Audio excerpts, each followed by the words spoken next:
जोगियापुर गांव में टीकम नाम का एक जमींदार रहता था। उसके यहाँ पर अर्जुन और राकेश नाम के दो व्यक्ति नौकरी करते थे। एक दिन अर्जुन राकेश से बोला, अरे यार राकेश, आखिर हम दोनों कब तक इस टीकम की गुलामी करते रहेंगे? इसने तो कंजूसी की सारी हदें पार कर दी।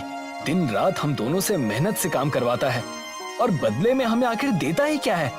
बिल्कुल सही बोल रहे हो अर्जुन भाई, मैं भी इस नौकरी से तंग आ चुका हूँ, लेकिन हम दोनों को इसके अलावा और कोई काम भी तो नहीं आता। हम दोनों को इस टिकम की गुलामी करते हुए 10 साल से ज्यादा हो चुके हैं और हमारी उम्र भी 30 के पार हो गई है। इस टिकम को तो हम दोनों के विवाह की कोई चिंता ही नहीं है।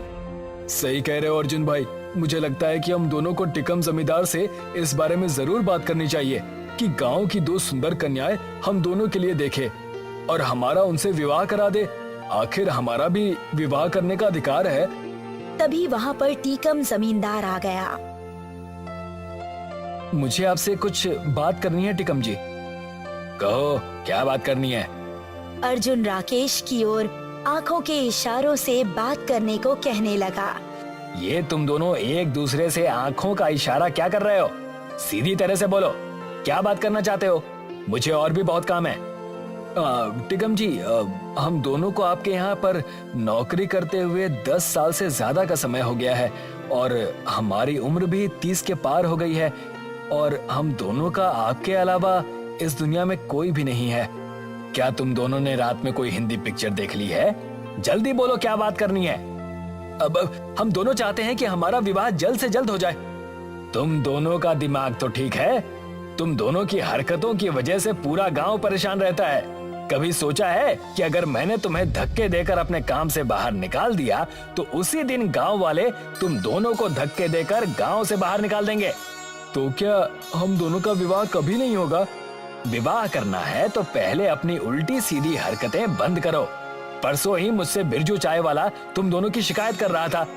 तुम दोनों ने उस बेचारे के 4 महीने से पैसे नहीं दिए और ऊपर से रोज उसकी चाय भी पीते हो। वो झूठ बोल रहा है, हमने उसके पैसे देने से इनकार नहीं किया।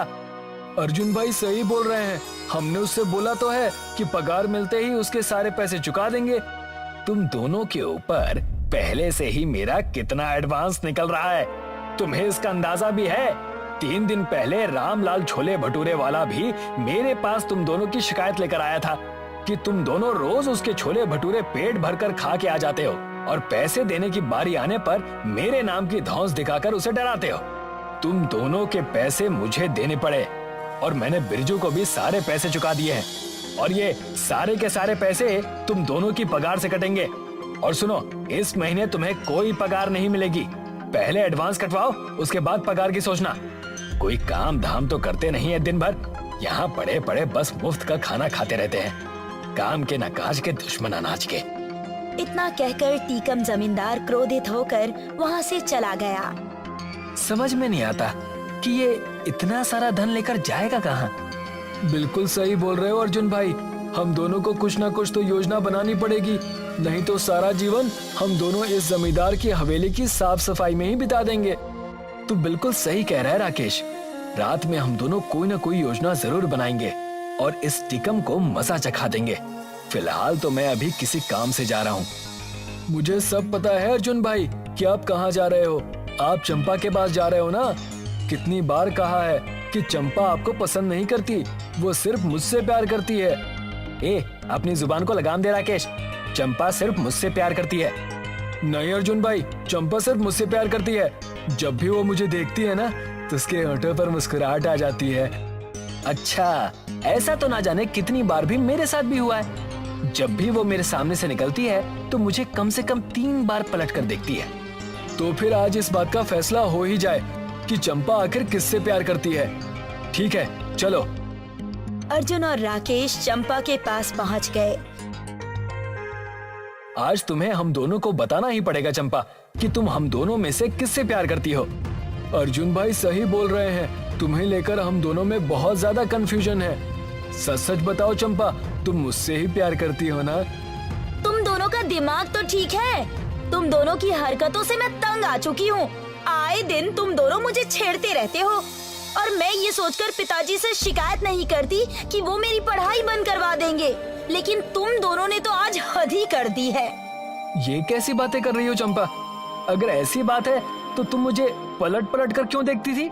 वो इसलिए कि मैं भी बहुत कंफ्यूज थी कि तुम्हें थप्पड़ मारूं कि चप्पल से। देख लिया अर्जुन भाई, तुम्हें अपना जवाब मिल गया।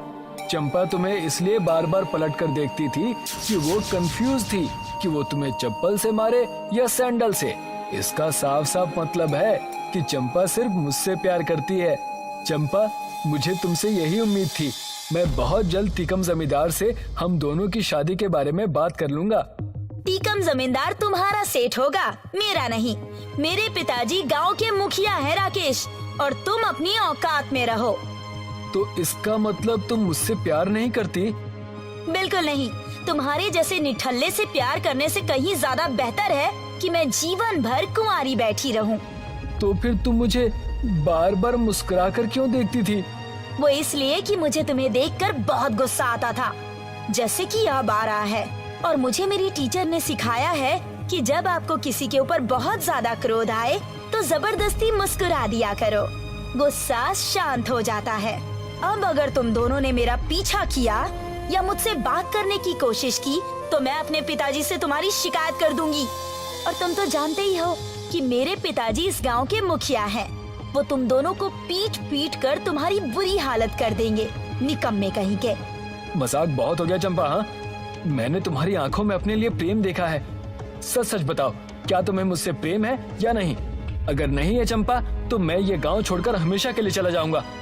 अर्जुन की बात सुनकर बहुत गहरी सोच में डूबते हुए बोली, ये सच है अर्जुन कि मैं तुमसे प्रेम करती हूँ, और ये भी सच है कि मैं अगर तुम्हें अब तक इग्नोर करती रही तो उसका भी एक कारण है। कैसा कारण? मैं किसी के साथ विवाह नहीं कर सकती, क्योंकि शादी की पहली ही रात मैं पत्थर की हो जाऊंगी। चंपा ने इतना कहा ही था कि तभी मुखिया वहाँ पर आ गया। मुखिया को देखकर राकेश बुरी तरह से घबरा गया, मगर अर्जुन बिल्कुल भी नहीं घबराया। मुखिया की आंखों में आंसू थे। मैं दुनिया का पहला ऐसा पिता कहलाऊंगा जो चाह कर भी अपनी बेटी के हाथ पीले नहीं कर सकता, क्योंकि विवाह की पहली ही रात को मेरी बेटी पत्थर की बन जाएगी। ये कैसी बातें कर रहे हैं आप मुखिया जी? ऐसा कैसे हो सकता है? आपकी बेटी किसी से विवाह करके पत्थर की कैसे बन सकती है? ये बहुत पुरानी कहानी है अर्जुन। बरसों पहले इस गांव में एक बूढ़ा व्यक्ति रात के समय भूखा प्यासा टहलता फिर रहा था।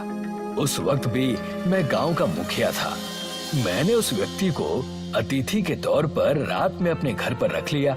मैंने उसे बड़े प्रेम से भोजन खिलाया। उस व्यक्ति के हाथ में एक बहुत बड़ा थैला था। उस रात अचानक मेरी आंख खुल गई। मैंने देखा कि उस थैले में से सफेद किरणें फूट रही थी। मैं चुपके से उस थैले के पास आ गया। जैसे ही मैंने उस थैले के अंदर देखा तो मेरी आंखें विश्वसमय से फटी की फटी रह गईं। उस थैली के अंदर बेशकीमती मोती ही मोती भरे हुए थे। मेरे मन में लालच आ गया। मैंने वो सारे मोती रात के समय चुरा लिए। सुबह जब उस व्यक्ति ने मोतियों के बारे में मुझसे पूछा तो मैंने उल्टा उसे अपमानित करना शुरू कर दिया। वो व्यक्ति मेरी बात सुनकर क्रोधित हो गया और उसने मुझे श्राप दिया कि आज के बाद तेरे खानदान की कोई भी बेटी अगर विवाह करेगी तो वो शादी की पहली रात पत्थर बन जाएगी। और आपने उसकी बात पर विश्वास कर लिया? ये भी तो हो सकता है ना कि उसने सिर्फ आपको ये डराने के लिए कहा हो। शुरू में मैं भी यही समझता था। मैंने अपनी बहन का विवाह धूमधाम से किया, मगर मेरी बहन शादी की पहली ही रात पत्थर की बन गई। मैंने जो मोती उस बूढ़े व्यक्ति से चुराए थे वो सारे मोती मिट्टी में परिवर्तित हो गए, सिवाय एक मोती के। आज भी उस मोती को मैं अपनी जेब में संभाल कर रखता हूँ। इतना बोलकर मुखिया ने उस मोती को अर्जुन के हाथों में पकड़ा दिया। मैं आपकी बेटी से सच्चा प्रेम करता हूँ और मैं इस श्राप से चंपा को मुक्त कराऊंगा और इस गांव में तभी कदम रखूंगा जब चंपा और आपका खानदान श्राप से मुक्त हो जाएगा। इतना कहकर अर्जुन राकेश के साथ हवेली चला गया। मुझे माफ कर दे मित्र, मुझे नहीं पता था कि तू चंपा से सच्चा प्रेम करता है। तो क्या तुम चंपा से प्रेम नहीं करते थे? मुझे लगा था कि तुम भी चंपा से प्रेम करते हो। अरे नहीं, मैं चंपा से प्रेम तो करता था, लेकिन तुम्हारे जैसा वो सच्चा प्रेम नहीं था। लेकिन मैं चंपा के खानदान को इस श्राप से मुक्त कराने के लिए तुम्हारा साथ अवश्य दूंगा। नहीं राकेश, ये काम मैं स्वयं अकेले करूंगा। ये मोती मुझे मंजिल तक जरूर पहुंचाएगा। अगले दिन अर्जुन उस मोती को लेकर गांव शहर भटकने लगा। वो जहां भी उस मोती को लेकर जाता, हर दुकानदार उस मोती को देखकर अभिनियक्ता जाहिर करता। एक दिन अर्जुन थका हारा एक जंगल में बैठा हुआ था। उसे बहुत तेज प्यास लगी थी और उसके पास बोतल में थोड़ा सा ही पानी बचा हुआ था।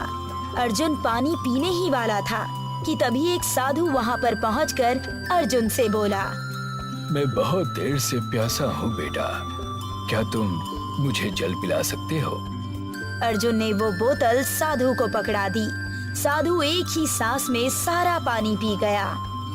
तुम इस भयानक जंगल में क्या कर रहे हो बेटा? मुझे कुछ बताओ, शायद मैं तुम्हारी कुछ मदद कर सकूं। अर्जुन साधु को सारी बात बताने लगा। अर्जुन ने उस मोती को साधु को दिखा दिया। मोती को देखकर साधु की आंखों में चमक आ गई। तुम अपनी मंजिल के बहुत करीब खड़े हो बेटा। इस जंगल के अंदर की ओर प्रवेश कर जाओ। काफी दूर जाने पर तुम्हें एक रेगिस्तान नजर आने लगेगा। ये कैसी बातें कर रहे हैं आप साधु महाराज? जंगल में रेगिस्तान? भला ये कैसे मुमकिन है? सब कुछ मुमकिन है। ये पृथ्वी रहस्यों से भरी पड़ी है, मगर याद रखना, तुम्हें रेगिस्तान तभी दिखाई देगा जब तुम प्यासे रहोगे। इसीलिए यहाँ से आगे बढ़ने के बाद तुम्हें जितनी भी प्यास लगे, पानी की एक बूंद नहीं पीना। इस जंगल के अंदर काफी सुंदर सुंदर तालाब मौजूद है। उन तालाबों को देखकर तुम्हारी प्यास जागृत हो जाएगी, मगर तुम्हें अपनी प्यास पर काबू रखना होगा। रेगिस्तान में पहुंचकर तुम इस रहस्य को स्वयं समझ जाओगे। इतना कहकर साधु वहां से चला गया। अर्जुन जैसे जैसे जंगल की ओर बढ़ रहा था, उसे सुंदर सुंदर तालाब नजर आ रहे थे। अर्जुन को बहुत तेज प्यास लगी थी, मगर उसे साधु की बात याद थी। अर्जुन कई घंटे जंगल के अंदर चलता रहा। अर्जुन के प्यास से होठ सूखने लगे थे कि तभी उसकी नजर एक दूर रेगिस्तान पर पड़ी। अर्जुन वहीं पर बेहोश हो गया। कुछ देर बाद जब अर्जुन की आंख खुली तो उसने स्वयं को एक रेगिस्तान में पाया, मगर ये देखकर उसकी हैरत का ठिकाना नहीं रहा कि उसे रेगिस्तान में रेत की जगह मोती ही मोती चमकते हुए दिखाई दे रहे थे। अर्जुन चारों ओर नजर दौड़ाने लगा। तभी अर्जुन की नजर एक महल पर पड़ी। अर्जुन उस महल को देख ही रहा था कि तभी उसके कानों में एक स्त्री की आवाज टकराई, जिसने लंबा सा घूंघट डाल रखा था। कौन हो तुम?